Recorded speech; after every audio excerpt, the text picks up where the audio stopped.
Guys, what's up? Welcome to my channel. Today I'm talking to you guys about something that I'm really excited to talk about. It's really something I think should be simple for everybody that wants to make music. It is how to record at home, like the most simple way. Like, this is really basically the basics of what you need to record at home, like the basics. So if you want to know what the basics are, keep on watching. Here we go. So first and foremost, I think you need to go ahead and stream my EP. I have an EP out right now. It's called Unmute. It's a mixture of R&B and African cultures together because that is who I am. And you should just go ahead and stream it. It's available everywhere that you can stream things. So you should go ahead and do that. So now let's get into it. Jump right into it. Here we go. So if you want to record a song, the first thing you need is a computer with a program installed on said computer to record music. And what I mean by program is like a digital audio workstation is what they call it. I tell you that so that you can search for them. People call them DAWs or DAWs, but you'll have to go ahead and install this DAW onto your computer. It'll allow you to record audio. It'll allow you to make beats. It just depends on the DAW you choose. Personally, I use Logic Pro. I use Pro Tools as well, but those are ones you can use if you really don't have money like that to spend on a $400 application for your computer. I understand.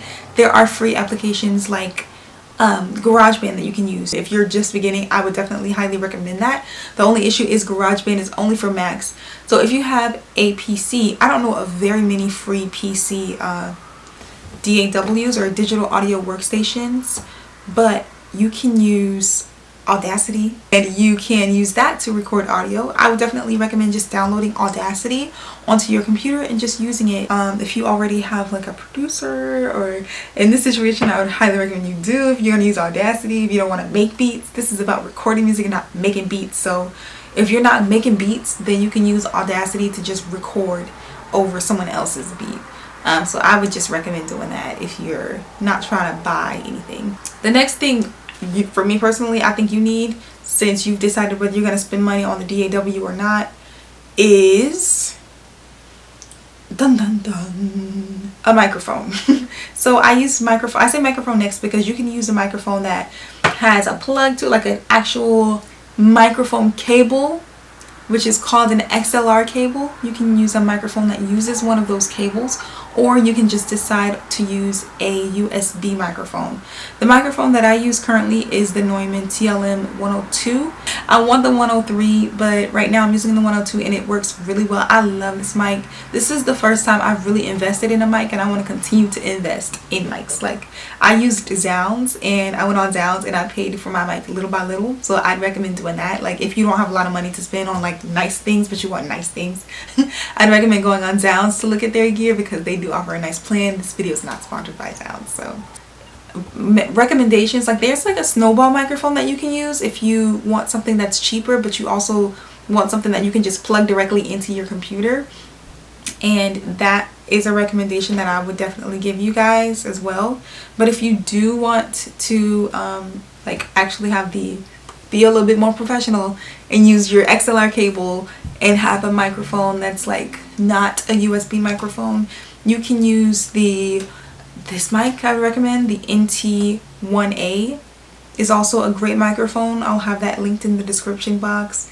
You can also use something that's like really cheap. It's called an SM58. It's a really cheap microphone. It's a really inexpensive microphone. It looks like, you know, those mics that you see on the stage with the ball on it. I have a picture. That's what it looks like. It's very common and it sounds decent, you know. It's not one that you can just plug into your computer. You have to have the actual mic cable, but it's one that's not that expensive, along with the SM57. These are both like more professional stage microphones. I wouldn't say professional stage microphones. I don't want to say that. I think all microphones are professional if you know what you're doing on the other end of it, but I think that those are good options. Like, if you don't want to spend a lot of money but you want your recording to still sound decent, get you an SM58 or SM57 or a Rode NT1A to get started. When I got started, I don't even remember what my first mic was. Something C1, like I don't even know. But it was a studio project something. But after that I got an AT2020. It was okay. I wanted an AT2040, but that brand is called Audio Technica. It's a good brand, you know, and I'd recommend in using that brand if you're a beginner as well, because they do have some USB alternative options as well. So Audio Technica is a good brand to consider if you're looking for cheaper microphones and you're looking for USB microphones, because you're trying to save money and you don't want to complicate things. So the next thing that you're going to need, if you bought a USB microphone, you're not going to need this next thing. It's an audio interface. Basically what it does is it transmits the audio from your voice into the microphone, right? It goes through the cable and through the audio interface to be digital and digitized for a computer. For an audio interface, I don't recommend spending that much money to start at all. Like, I don't even have a really expensive audio interface. I have an audio box USB from Personas. So like I'm looking to kind of advance in that way when it comes to my audio interface, but you don't need to spend that much money on that, I don't think, when you're starting off. You can also get there's so many different Scarlett interfaces. There's one that I just would not recommend, and that's the M Audio. I think it was called the Inbox. I would just, if you see that one, I just would recommend not to ever get it, ever in your life. Don't, please, straight away from that one, because no. I haven't really used very many good, inexpensive audio interfaces, but if you're just starting off, I would not recommend spending a lot of money on them. I know it sounds like, but you need to just get into it before you start spending a lot of money on it. But just with my experience and knowing what I didn't do, I'd recommend investing in a good audio interface first, like as one of your first investments. As you progress up, I'd suggest an audio interface being like one of the first ones, because it just really does help to transform the sound, and it does really color whatever. And the word color, you know, maybe you don't understand what that means, but it impacts and influences the way your microphone sounds when it is recorded. It does. So you do have to be mindful of what audio interface you choose. I chose this one and it's okay. I do want to see what else I can get that's a little bit better, you know, for me, but you know, it works for now. I might do a giveaway. The next thing you need is headphones. You need a way to hear your music, and this is one thing that I do recommend investing in, and I have two kind of like recommendations. The first recommendation that I have are actually these right here. They are the Sony MDR 7506 headphones. I can never remember exactly what they are. I can just see them and tell, but I can never remember the name. They are great headphones for so many different purposes. Like, they're great for radio, they're great for studio, they're great for mixing. You know, if you want to hear obviously what they sound like, you have to buy them. I can't tell you what they sound like. I mean, I can't show you what it sounds like, but they're good headphones. I would recommend those. And another recommendation, and these headphones, I didn't even know that they were going to sound the way that they sound. Like, they sound much better than I thought. Like, they really compete with my Sony headphones, like, a lot. Like, and they're really, I think these were like $40, maybe a little bit more. I don't know, I don't remember, but they are because I bought them with other stuff, so I don't remember how much these were, but they're the Tascam TH05.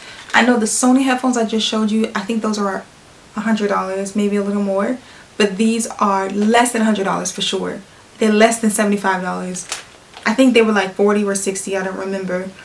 But they are great headphones. Like, if you want like good studio quality headphones, but you don't want to invest too much money into it yet, because you're really not doing it yet, or you're not making no money from it yet, so I understand that, then I would definitely highly recommend these to start off with. Like, this is an essentials video. Like, I have a lot of other things in my little home studio setup, but I wanted this to be something that was like, this is what you actually like need.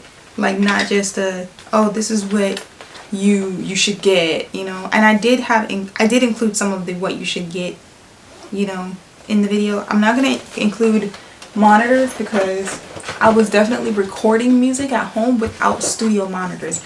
I don't think that these right here, these bad boys right here, are a necessity. There, I said it. If you're recording at home and you don't know what it is that you're really doing and you're just getting started, no, I don't think you need studio monitors. Everybody always talks about the studio monitors, but I don't think you need them. But if you want them, I recommend these. But they also, I would warn you, like if you are somebody that likes the bass, these don't really carry a heavy bass to them. So you're gonna always, like if you listen to them, you're gonna hear your sounds like there's some bass missing, you know, if you just get the monitors. So you have to like think about a sub to go with them. But yeah, you're not gonna hear the bass. There's also, those are $200 a piece, but that's kind of expensive.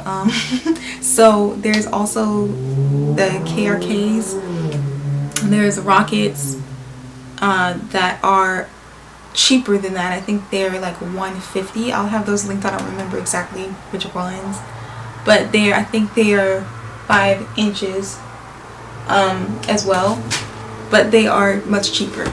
So I'd recommend just shopping around when it comes to monitors if you really want them, because if you want monitors, I feel like you're a little bit more advanced, and that's another video that I'll do for kind of like more of an intermediate video, but this is really a beginner video.